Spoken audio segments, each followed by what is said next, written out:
Ambition is a volatile gas, but structure is the internal combustion engine.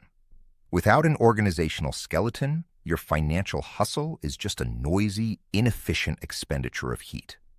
Today, we decode the structural laws of capital retention and learn why money never stays with those who cannot house it.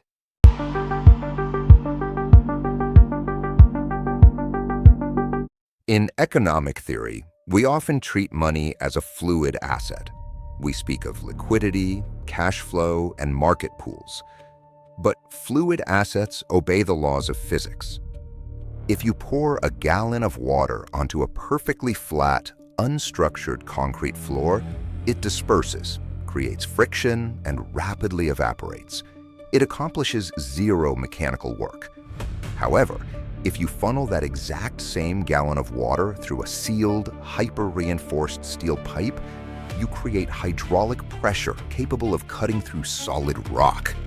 Most entrepreneurs, executives, and high performers are treating their income like water on a flat floor. They are hyper-focused on volume, increasing revenue, landing bigger clients, demanding higher retainers. But volume without a container is a thermodynamic tragedy. You are burning through your limited cognitive bandwidth to generate capital that immediately leaks out through the structural cracks of your lifestyle and business design. At Stanford, when we analyzed failing mid-sized enterprises, the diagnosis was rarely a lack of talent or market fit. It was architectural fragility. The founders were emotional scaling mechanisms. They ran the business through sheer willpower and reactive intelligence. But willpower does not scale. If your financial system requires you to be brilliant every single Tuesday morning just to maintain your margin, you do not have a business. You have a high-paying, high-stress, deeply fragile job. Money does not seek out charismatic individuals. It seeks out resilient frameworks. Why are humans inherently resistant to structure? The answer lies in evolutionary psychology and the concept of structural entropy.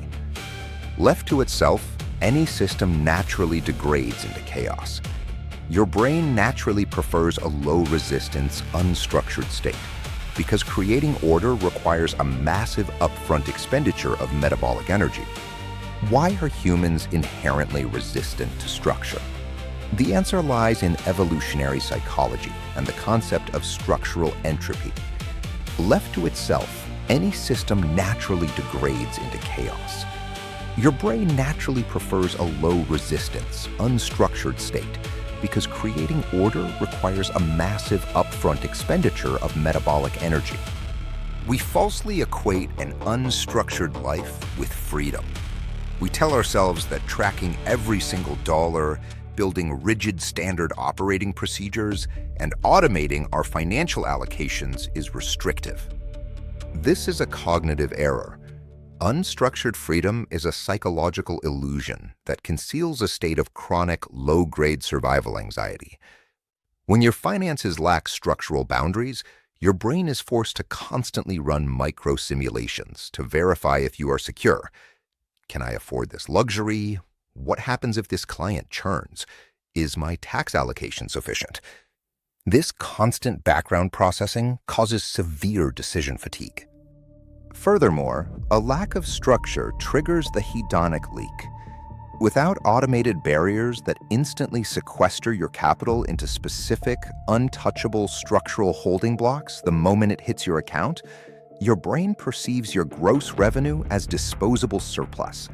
You begin to make impulsive, emotion-driven reinvestments or lifestyle upgrades. You consume your seed capital before it has the opportunity to compound. Structure is not a prism. It is a defensive moat that protects your money from your own evolutionary flaws. To build a financial machine that capital naturally gravitates toward, you must implement what we call systemic containment. This requires three distinct structural layers. First, you must establish asymmetric allocation isolation. The second capital flows into your ecosystem, it must be programmatically divided by a predetermined algorithm, not by human choice. A fixed percentage is instantly funneled into wealth acceleration, a fixed percentage into operational resilience, and a fixed percentage into tax liabilities. You must design your accounts so that you never look at your total cash balance and mistake it for your spending power.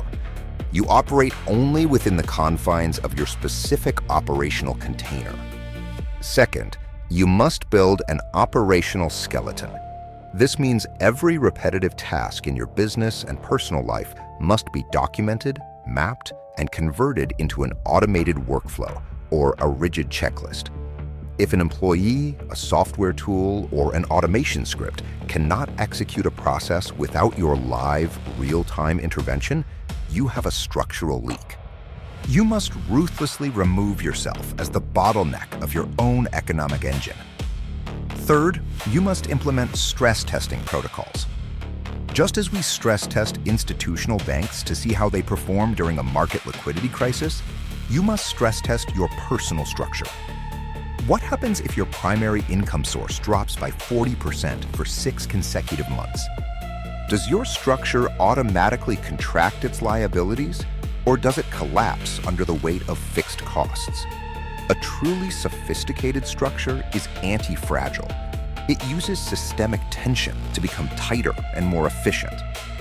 The global market is a hyper-efficient mechanism that prices assets based on risk and predictability.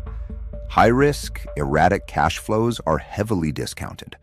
Low-risk, highly structured, predictable cash flows are rewarded with massive premiums and premium valuations. When you present yourself or your enterprise to the market as a highly structured, systemic entity, the nature of your opportunities changes. You stop attracting chaotic, low-margin clients who demand constant emotional management, and you begin to attract institutional-grade capital, high-value partnerships, and sovereign opportunities. Why? Because high-level players only deal with people who speak the language of systems. They recognize that an individual relying on ambition is an operational liability. A team or an individual operating within a flawless structure is an asset. Stop trying to force financial growth through sheer effort. Stop looking for a bigger shovel to dig a deeper hole. Instead, step back and examine the blueprint of your architecture. If your container is broken, a larger volume of money will only make the mess bigger. Fix the vessel, seal the leaks, design the framework, and watch how effortlessly the capital fills the space you've prepared for it. The ultimate symptom of an unstructured life is an obsession with goals. In the next episode, we are going to dismantle everything you've been told about setting targets and look at why your obsession with the finish line is the exact reason you are running in place. We are moving from structure to systemic operations.